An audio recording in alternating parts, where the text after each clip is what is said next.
इमरान खान मुल्क के दुबड़ में फासा चुको आहे। ख़राब माशी सूरत हाल ऐं मुल्की तबाही जो ज़िम्मेवार इमरान खान आहे। एक बेवकूफ़ शख्स के वज़ीर आज़म बणाए वियो। अवां खे आगाह कई पिया। अॻूणी सदर सिविल सरदारी जो चवणु आहे त इमरान खान मुल्क के दुबड़ में फासाए चुको आहे। ख़राब माशी सूरत हाल ऐं मुल्की तबाही जो ज़िम्मेवार इमरान खान आहे। एक बेवकूफ़ शख्स के वज़ीर आज़म बणाए वियो, जंहिंखे कंहिं शइ जी ख़बर नाहे। इमरान खान खे लॻे थो त हू अॼु बि क्रिकेट खेॾे रहियो आहे। अॻूणी सदर सिविल सरदारी PTI चेयरमैन इमरान खान के सख़्त तनक़ीद जो निशानो बणाईंदे चयो त इमरान खान मुल्क जो बेड़ो ॿुड़े चुको। अॼु मुल्क ॾेवालू थियण जूं ॻाल्हियूं हलनि पियूं। हू मुल्की मसइला हल कंदा। पाकिस्तान हिकु भेरो ॿीहर दुनिया में ताक़त थी उभरंदो। इहो वक़्तु बि ईंदो जॾहिं मुल्की बहितरी जा फ़ैसिला असां कंदासीं। खेनि ॾखण पंजाब जी महरूमी जो अहसासु आहे। मुल्क में ग़रीबनि जी पार्टी रुॻो पीपल्स पार्टी आहे।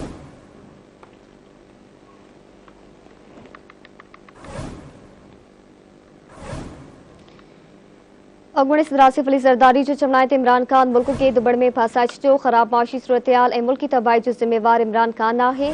एक बेवकूफ़ शख्स के वज़ीर आज़म बणायो, जंहिंखे कंहिं शइ जी ख़बर नाहे। इमरान खान खे लॻे थो त हू अॼु बि क्रिकेट खेॾे रहियो आहे।